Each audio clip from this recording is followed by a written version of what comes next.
حضور کا وسیلہ مانگنا کیا شرک ہے؟ جو لوگ رسول اللہ صلی اللہ علیہ وسلم سے مدد مانگتے ہیں اور کہتے ہیں کہ آپ وسیلہ ہیں، وہ اللہ سے لے کر ہم کو دیتے ہیں، تو کیا یہ شرک ہوتا ہے؟ جی ہاں، بالکل شرک ہوتا ہے۔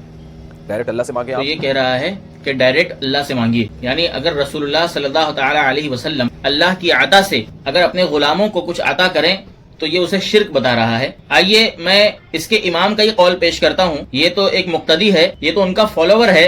ان کا جو امام مولوی رشید احمد گنگوہی، وہ اس بارے میں کیا کہتا ہے، اس کے پاس جب اس طرح کا فتویٰ آیا تو اس نے کیا کہا اس بارے میں، سماعت فرمائیں۔ فتاوی رشیدیہ جلد سوم صفحہ نمبر 5 پر ایک سوال ہوا کہ کیا یہ اشعار حضور صلی اللہ تعالی علیہ وسلم کی شان میں پڑھے جا سکتے ہیں؟ کیا ان کو بطور وظیفہ پڑھا جا سکتا ہے؟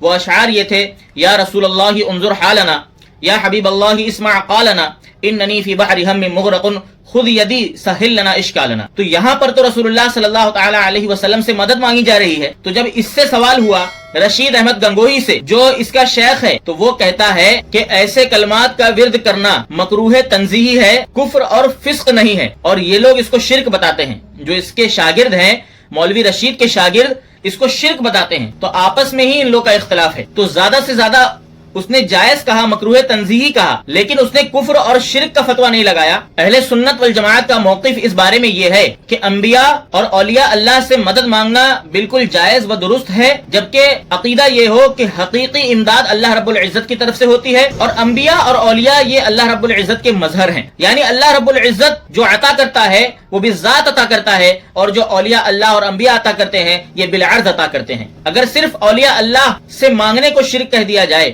تو قرآن پاک میں غیر اللہ سے مدد مانگنے کی تعلیم اللہ رب العزت نے خود دی ہے۔ فرمایا وَاسْتَعِينُوا بِالصَّبْرِ وَالصَّلَاةِ کہ صبر اور نماز سے مدد طلب کرو۔ ایک مقام پر اللہ رب العزت ارشاد فرماتا ہے اغناہم اللہ ورسولہ من فضلہ کہ اللہ اور اس کے رسول نے اپنے فضل سے عطا کیا، ان کو غنی کر دیا۔ اور ایک مقام پر حضرت عیسیٰ علیہ السلام کے بارے میں آیا، آپ نے فرمایا اخلق لکم من الطین کہیئۃ الطیر فانفخ فیہا فتکون طیرا باذن اللہ۔ فرمایا میں تمہارے لیے مٹی کے ذریعے پرندے کی شکل بناتا ہوں، پھر اس میں پھونکتا ہوں تو اللہ کی اجازت سے وہ پرندہ بن جاتا ہے۔ تو یہ بھی تو غیر اللہ ہے، لیکن ان کا اختیار دیکھیے۔ تو یہ اختیارات ان کو جو عطا کیے گئے وہ اللہ رب العزت کی طرف سے عطا کیے گئے۔